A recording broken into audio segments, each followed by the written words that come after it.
Well, I'm making a film. It's called Brazil, where hearts were entertaining June. We stood beneath an amber moon and softly murmured someday soon. We kissed and clung together then. Tomorrow was another day. The morning found me miles away with still a million things to say. Now, when twilight dims the sky above, recalling thrills of our love, there's one thing I'm certain of: return I will to old Brazil.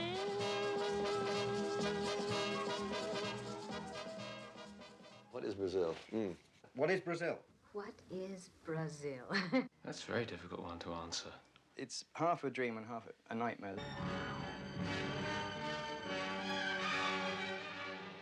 I mean, normally you have reality and dreams, but in this, you have dreams and nightmares. I guess you could say it's a farce and a romance, and it is a comment on society to come, the future of the world. Brazil is a dream, and it's a fantasy, and it's a comedy, but I mean, to me, it's rather a chilling reality. Picture me in these. There's something bizarre and extraordinary. It's escape into the world of imagination and dreams. It's a bit like a sort of film for teaching you how to cross the road, and it's all about minding where you're going. I want to report a wrongful arrest. Have you got an arrest receipt? Yeah. It's the depths of the psyche. It's the unconscious uglies. It's the things you run away from. It's the things you don't want to see. It's a very funny piece, but there's a kind of sinister threat in it. I think it tells us about relationships between people in a world that has lost its humanity. It's the myth of the free man in an unfree society. I think in some of the ideas and thoughts and attitudes and fears about the establishment, about authority, about people doing as they're told unquestioningly, it philosophically comes from the same stable as Python. But in visual terms, it's pure Gilliam.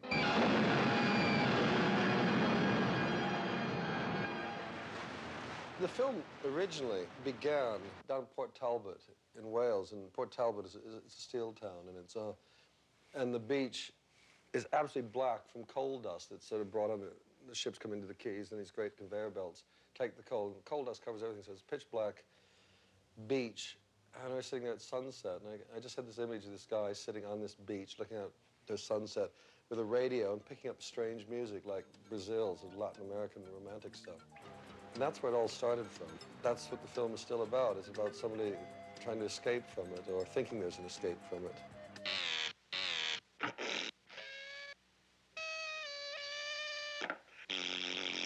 When I first was writing this film, I had Jonathan in mind.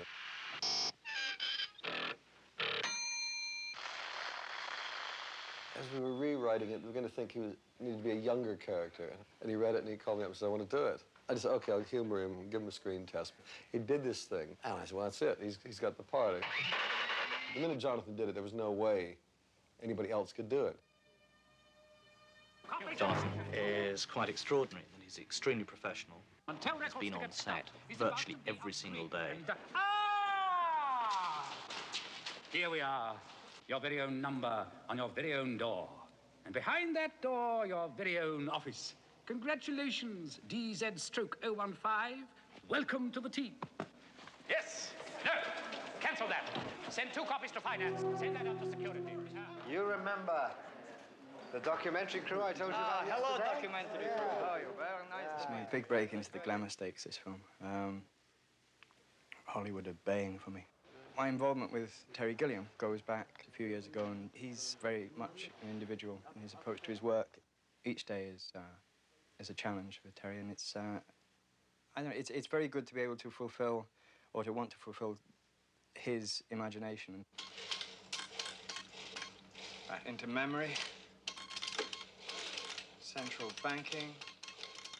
I worked as a clerk for the ministry, the information retrieval, sort of computer-type clerk, who, from the greyness of life, basically dreams of another life, of being a sort of Superman hero figure, rescuing damsels in distress.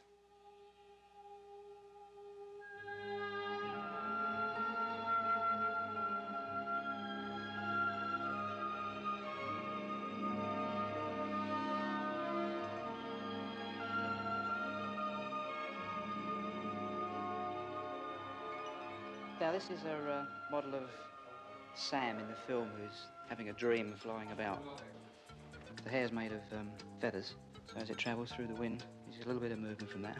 Inside this, we've got a motor that makes the wings flap up and down. We have to do this very, very fast because we're turning over at 5 times speed. Because the clouds we use move their smoke and they move very fast. We have to slow them down to make them look real. On the back here, we've got this rather interesting piece of dressing which looks very nice, but it also has a function because when we fly the real actor, he'd be wearing these wings. They're about 13 or 14 feet wingspan. They're quite heavy. And we can use this system to take the weight out of the wings when he's flapping. He won't have to do any work, except for acting. What do you want to do? I'm not sure where the best place. In The Meaning of Life, he did that short, which was building moving along. When he writes in a script a building moving along, he doesn't want anything less than that. Bending it when you're in that position. That's right, yeah. If we were going to do flying for any other film, I wouldn't worry. But when Terry says he wants to see flying, he means he wants to see flying, nothing less than the virtual reality. It's just the wrong, I mean, it just isn't allowing it to be. Every time I read the scripts, I just get frightened. My heart's going, oh, God.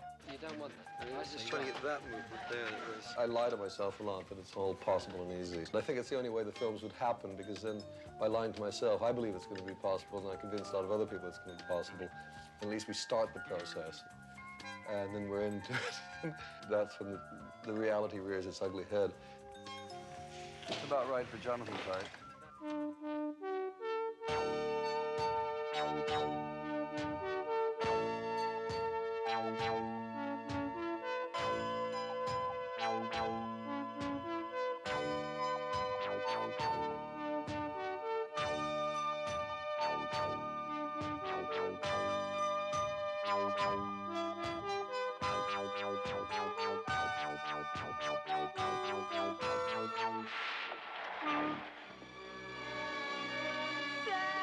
All I need is bamboo shoots under the fingernails to complete the picture. His glorious blonde wig turned out to be heavy hair, and the wind machine wasn't picking it up properly.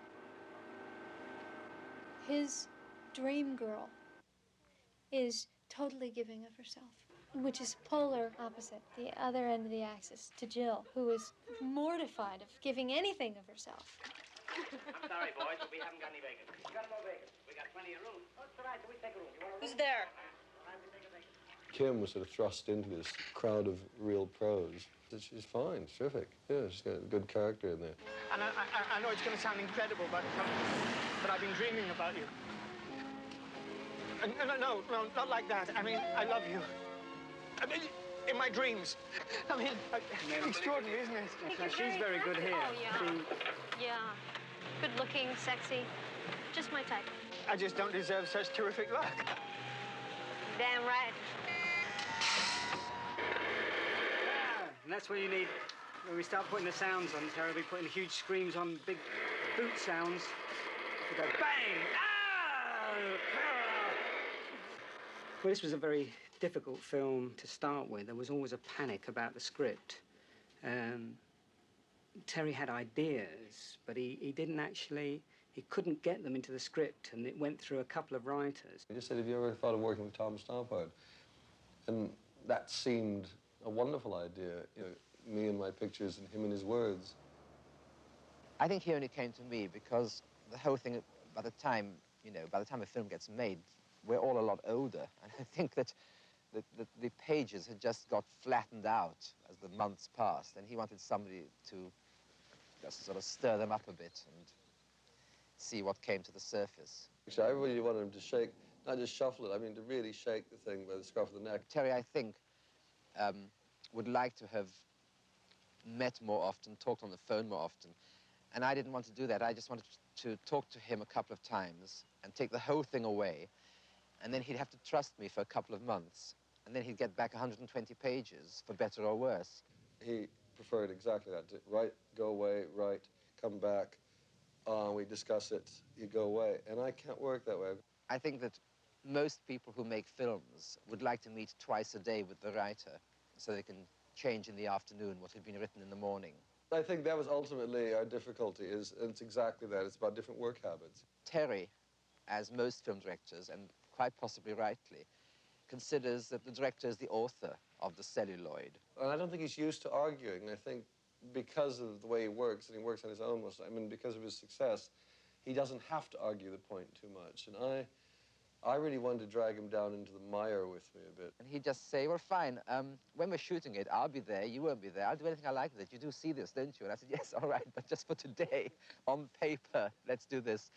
And then next year, you know, do what you like. It's good that he remembered that, because I knew that was a crucial moment.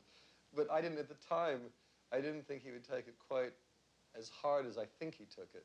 Because I was actually just being honest. I wasn't trying to use it as a power play, as a threat. Most writers dream of directing their own script. It's the only situation which makes sense, which is why many directors write their own scripts, even the ones who can't write. Tom isn't a collaborator. He warned me that at the beginning. I mustn't leave that the way it is. Terry is a writer. You know, what I've just said does not apply to Terry. He actually is a genuine writer. I thought maybe this time we could actually change him, but, you know, none of us changed, so I'm not going to change, and he's not going to change. I do still think he's brilliant. Terry and I disagreed about whether things were funny or not, but as I found Time Bandits very funny, I tended to think that he must be right and I must be wrong. In the end, that's why I got involved with Charles. In Life of Brian, I played 12 different parts. That was where I first met Terry. And one of the parts I played was the blind man. To do take after take of a blind man tripping and falling down a hole. Now, that's an extremely difficult thing to do. I think Terry was quite impressed with the way I threw myself down the hole. It was the best thing I'd ever seen. And I think that's why he asked me to do some writing on Brazil for him. I can't think of any other reason. Charles was one who had no claims on his time except me, and we could sit and argue it to death. I don't think there were any very strong disagreements about anything. All the elements were there. They were just added in the wrong order. If there were, Terry won. I think I made it funnier, but I'm not sure if I did, because later there was another script which Terry then did afterwards. I can't remember which bits I've written and which bits... I mean, obviously, I've written the best bits. I haven't seen the script which they're shooting. I don't know how much of it is mine and how much of it was the first script and how much of it was the next script. So I try to forget the script. Once we start filming, I try to forget it. I try not to look too much at rushes. I mean, I look at them only when I'm about to cut them to try and have a really spontaneous feel about them. And then I try and guess where they're supposed to go. Here, while you're here, Terry, there's one close-up of her that's wrong. Shirley, what are you going to have? Between you and me, mademoiselle, today, the number one.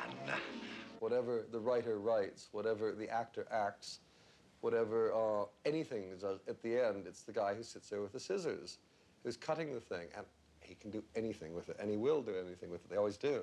Wait! Raised veal in wine sauce. Ooh, it's too exciting. Excusez-moi. The acid man? Really? Salt.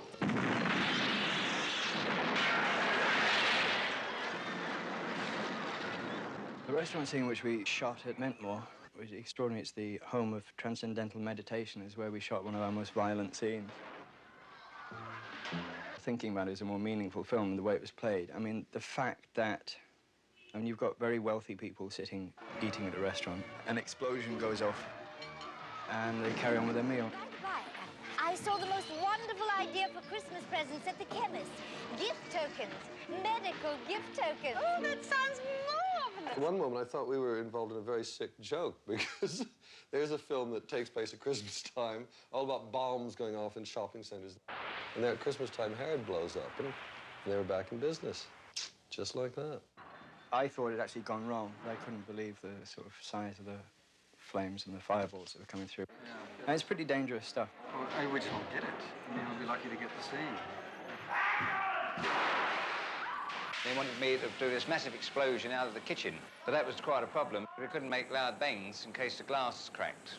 And the whole place was glass, had a glass roof, glass walls. So we used these gas guns. And then we do lots of tests and we calculate just how far people in the restaurant can sit away from the ball of fire without getting their hair singed.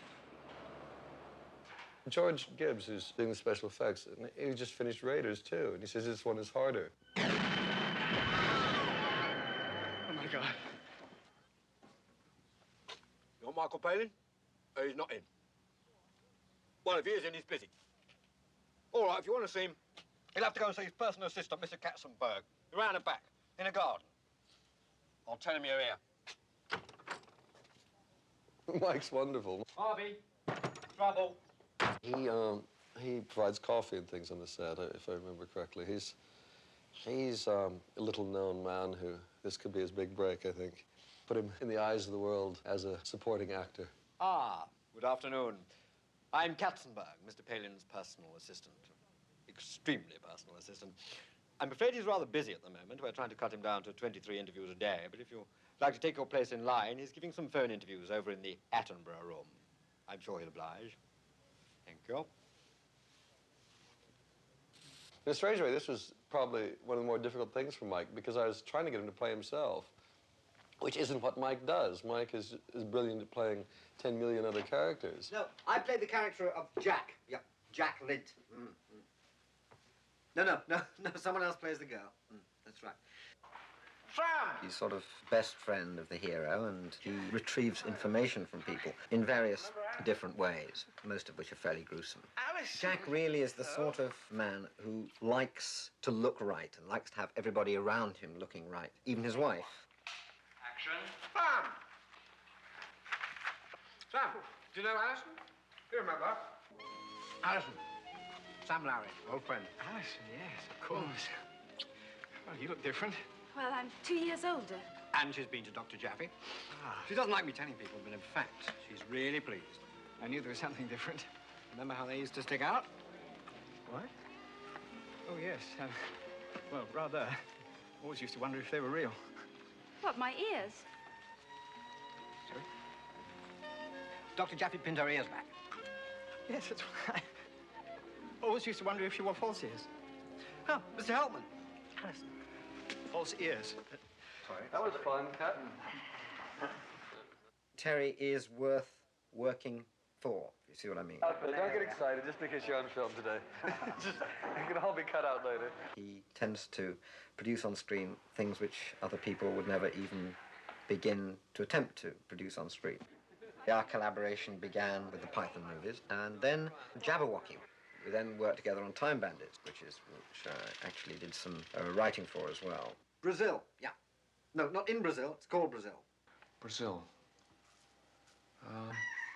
It's a world where people would like to be when they go to work in the morning. When the factory hooter goes and you dream of being somewhere else. Early on, I said we wanted to shoot in power stations, and Croydon came up, and we were looking at it, and I said, well, I always wanted to look inside a cooling tower.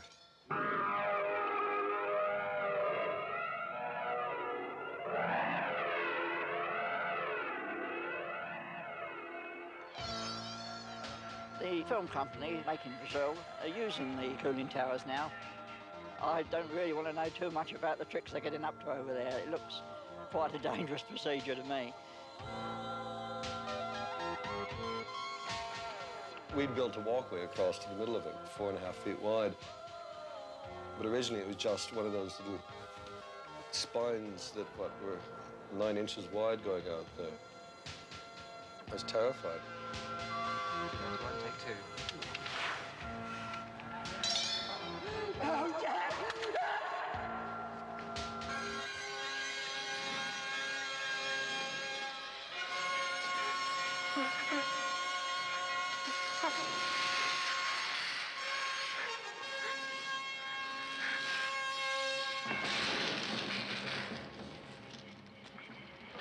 There weren't any particularly easy scenes in this film. Everyone was a nightmare. My job on Brazil was to age Catherine from 70 to 40. This meant making her look older at first, then making her look younger afterwards. The job involved taking a head cast of Catherine.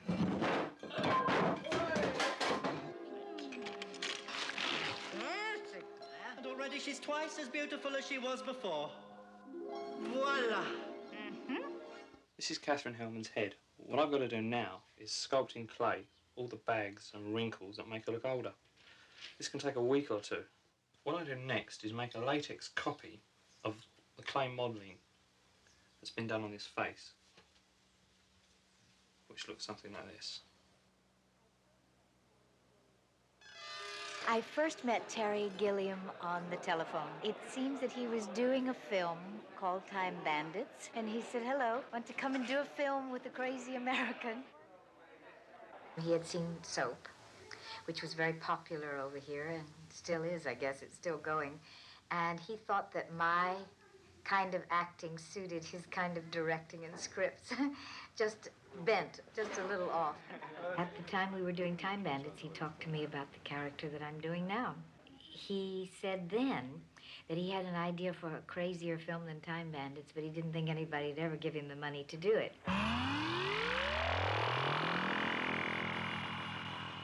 These suits, which we had made special for a scene in the film where the air conditioning goes wrong, you see. So they get the two guys from the ministry to come along and rectify the fault. Have you got a 27B stroke 6? 27B stroke 6.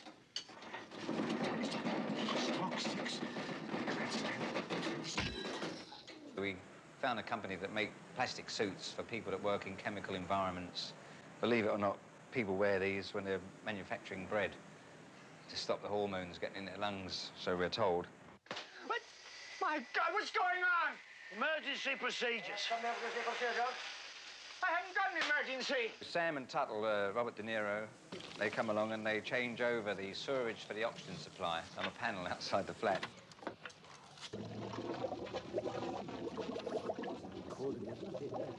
Oh, God.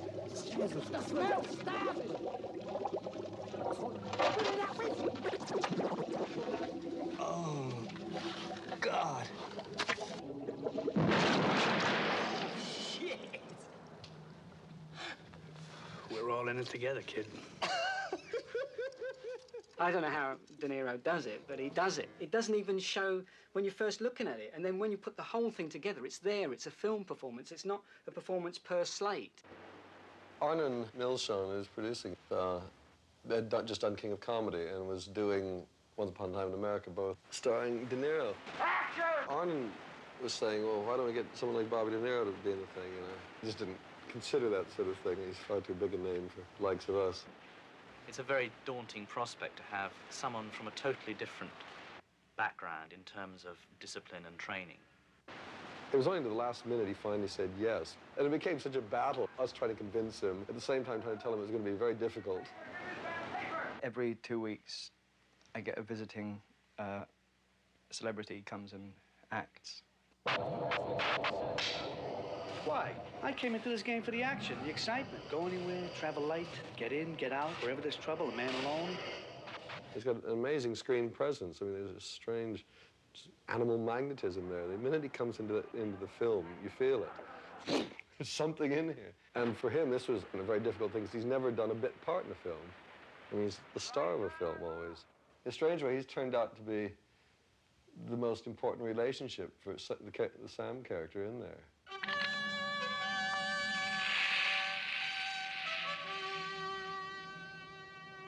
Who was that? As a friend of mine, there are no nice, cozy domestic scenes. No long car shots where you can get in nice music. You know, it's hard for people to just sit and say, well, what is this film about? Because you're being smashed in the head all the time by these visuals. The eyes actually follow Sam flying across the sky and finally landing on the top of the stone monolith. Oh, it's going to be a shock to see the single eye. When we pull back and see that there are thousands of damn things, it's going to be horrendous. And then when they move, it's going to get even worse. The main ball is a snooker ball, cue ball, and the iris is a photographic reduced painting. Then we had to make the lens by pouring clear casting resin from the back. The whole lot took about 3 weeks to make. I can't come back on a separate pan. The filming of it probably about another 3-4 weeks. And as I was putting it together, I suddenly realised that half of the dream sequences that we had weren't working, and the opening dream sequences would actually spread to fill up the space that the other dreams were going to take. I seem to do this in every film. There's a great sequence that gets lost, and the eyeball sequence is one. Some things had to go. Unfortunately, the eyeball sequence went. No, I mean, that's the problem. I find the whole process a depressing one, because it's much easier to imagine amazing places and things. And when you actually put it on film, it's not quite as good as you imagined it.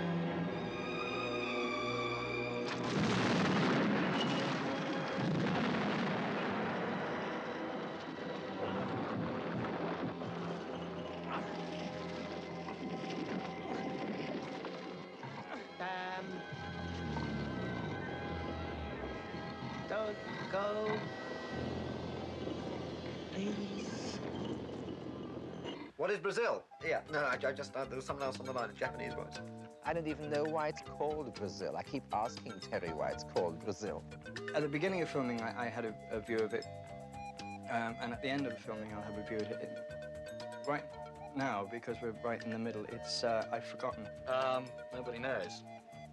It's Brazil. It's,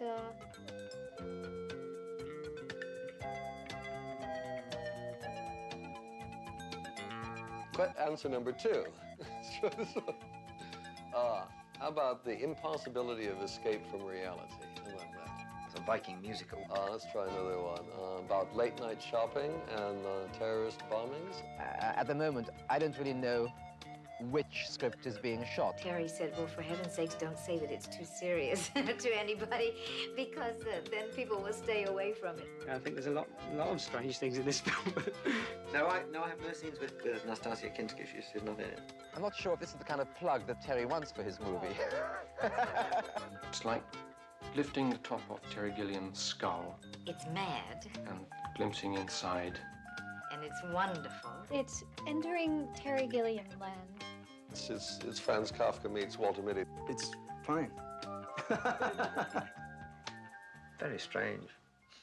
Sorry. Oh, let me rephrase it. It's fine. It's great. Thank you very much. Good night.